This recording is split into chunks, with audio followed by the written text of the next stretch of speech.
días, estimado doctor Carmona y compañeros de la Escuela de Derecho. En esta oportunidad vamos a entrevistar en el estudio jurídico al doctor Ricardo Santiago Muse Carrasco, quien nos va a comentar un poco acerca de su experiencia y trayectoria en Derecho Penal. ¿Qué tal, doctor? Muy buenos días. Muy buenos días. El día de hoy vamos a realizar una pequeña entrevista para poder conocer mucho más sobre su trayectoria. La primera pregunta es, ¿podría contarnos brevemente sobre su trayectoria como abogado penalista? Sí, bueno, yo comencé a estudiar Derecho tardíamente. Mi primera carrera es Pedagogía. Esto implica que tengo poco tiempo como abogado litigante, pero sí ha sido una experiencia muy enriquecedora porque el derecho penal tiene mucha demanda, ¿no? Mucha demanda. Y sí, me ha ido bien. Yo he asumido casos generalmente de peculado, ¿no?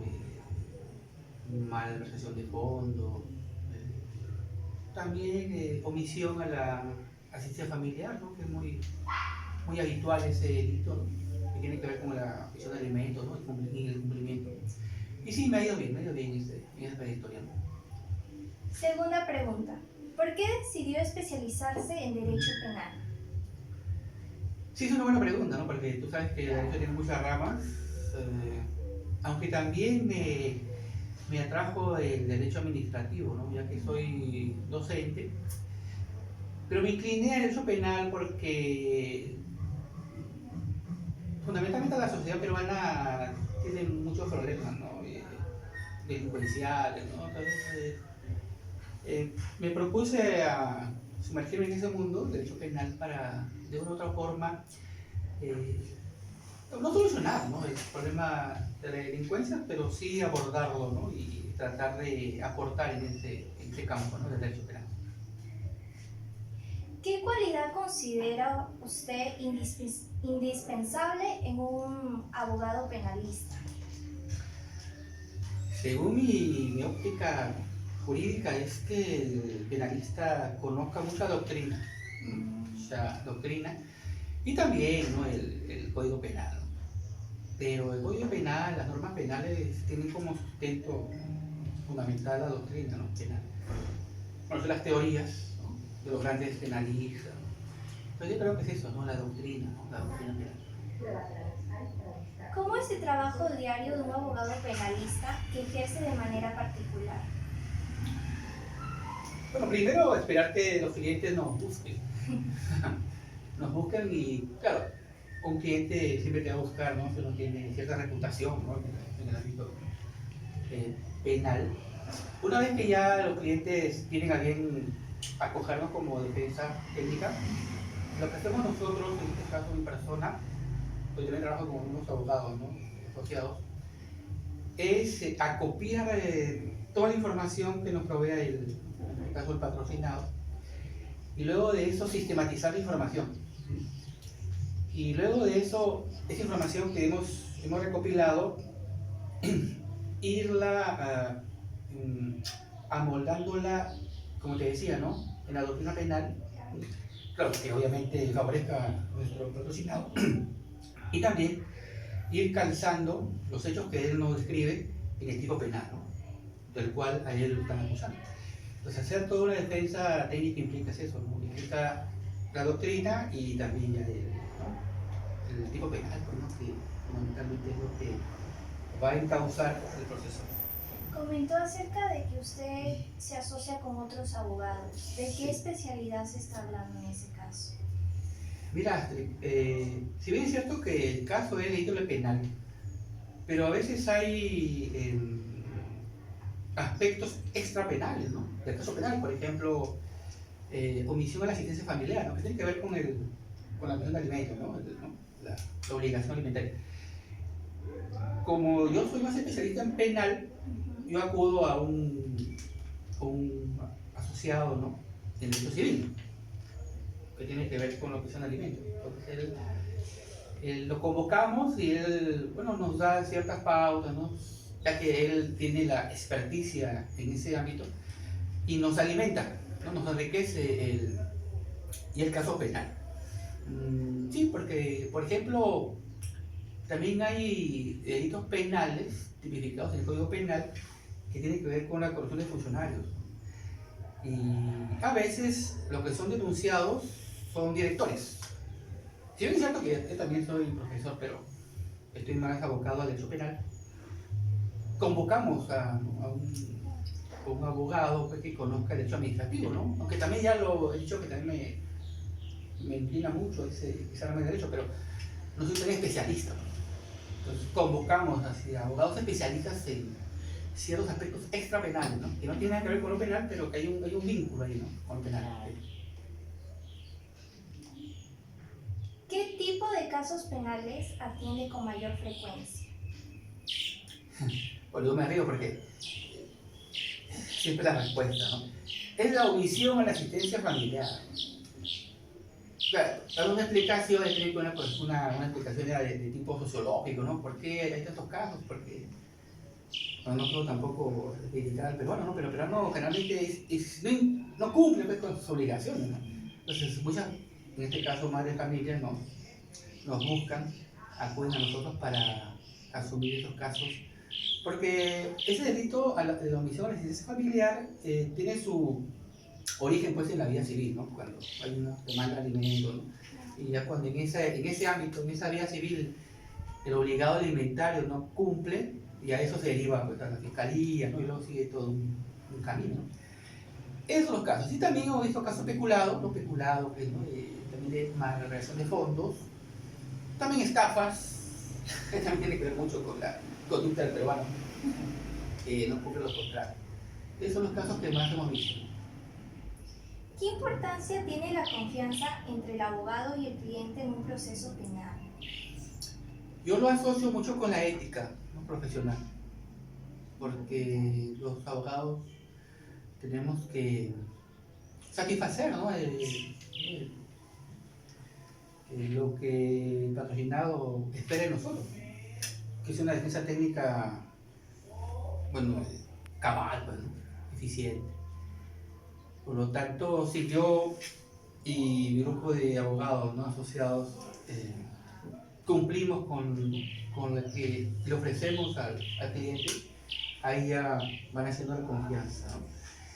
Y yo cuando estudiaba Derecho, como te decía, ¿no? Anteriormente, tengo pocos años, nos decían los catedráticos, algunos de ellos, porque le preguntaron, dijeron, profesor, un abogado tiene que ofrecer que va a ganar el proceso.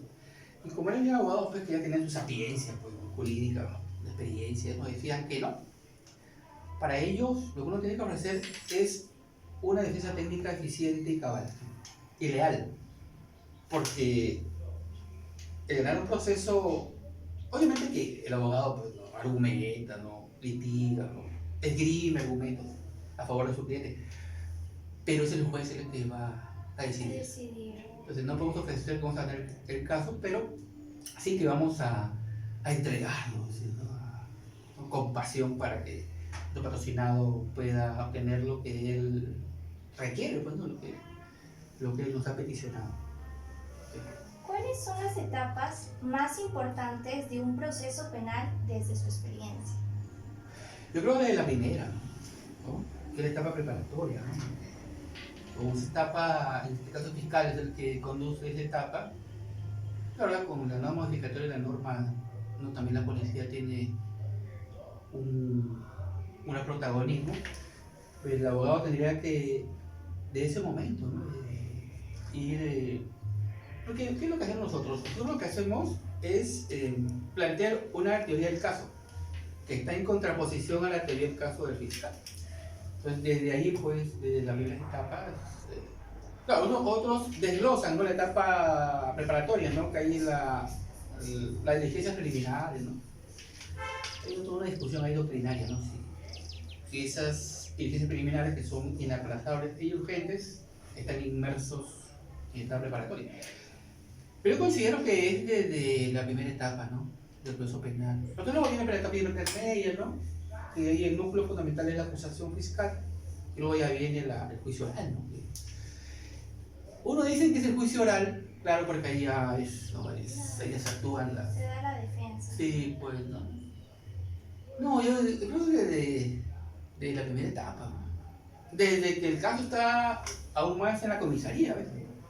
Porque hay personas que denuncian, ya sea en la comisaría o ya sea en la fiscalía. Yo creo que si un cliente me dice que no han denunciado, que no ha citado en sede policial, creo que desde ahí ya hay que ir, según lo que me cuenta el cliente, según lo que esté en la denuncia, y a uno como abogado penalista ir diseñando, ¿no?, la teoría del caso para defender a nuestro patrocinado. ¿Cómo se prepara usted antes de una audiencia penal? Y yo también soy escritor, ¿no? Te digo, bueno, antes de ser abogado, pues, yo soy escritor, ¿no? También profesor. Pero como escritor, eso me ha quedado y ya lo vuelco en mi rol de abogado. Yo siempre he releído. Hay obras que yo he leído, Señor Soledad, ¿no?, El cielo perro. Pero yo les he releído.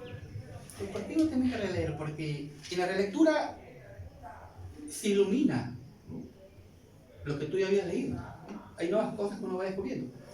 Igual hago cuando soy abogado, ¿no? Si bien es cierto que yo voy, ¿no?, acopiando, ¿no?, todas las pruebas a favor de mi patrocinado, que voy sistematizando, ¿no?, la doctrina que favorezca a mi patrocinado y la tipificación de los hechos, pero cuando ya viene la audiencia, yo nuevamente releo desde el inicio. Soy muy obsesivo ahí, ¿no? Releo y releo. Y dicen mis amigos, pero Ricardo, ¿pero qué relees? Tú ya sabes. No, yo tengo que, ¿no?, un poco refrescar la memoria, ¿no? Sí, eso es lo que yo hago cuando tengo previo a una audiencia, ¿no? Y luego de eso, mientras voy releyendo, voy esquematizando los puntos principales del caso. De un esquema, lo que llamamos ayuda a memoria, ¿no?, una ayuda a memoria, y de ahí ya nos permite tener ese soporte para ir argumentando. Fundamentalmente el abogado Astrid tiene que argumentar, ¿no?, esgrimir, ¿no?, Sí. teoría del caso, ¿no? Y claro, tú sabes que en teoría del caso, ¿no?, está la situación, ¿no?, fáctica, ¿no?, la situación jurídica y la situación probatoria, ¿no? Ese entramado tiene que estar bien cohesionado y yo eso lo logro releyendo.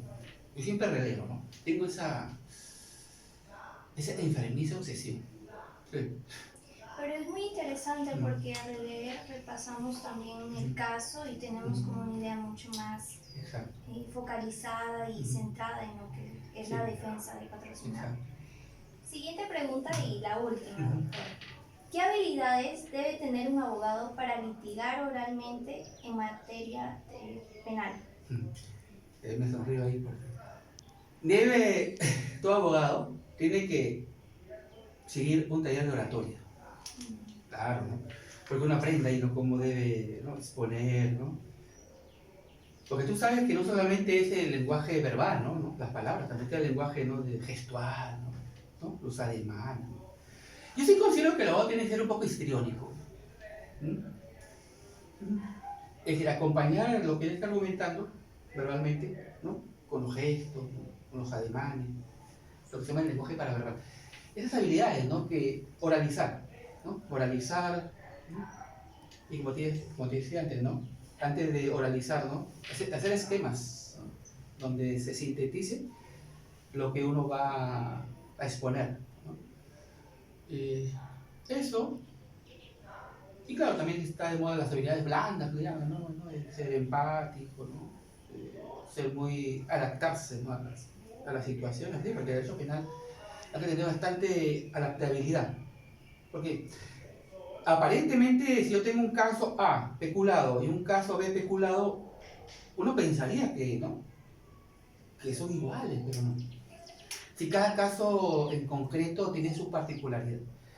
Esas son las habilidades que yo considero y estimo que todo abogado litigante, ¿no?, debe abrigar. Muchas gracias, estimado doctor Muse, por su aporte en este trabajo académico. Esperamos en otra oportunidad también poder entrevistarlo, tal vez con un tema diferente, pero de verdad, muchísimas gracias. Hemos aprendido muchísimo acerca de su especialidad. Muchas gracias, director. Muchas gracias. Muchas gracias, doctor. Sí, muchas gracias Astrid y bueno, gracias por la invitación y bienvenida pues aquí a mi estudio jurídico.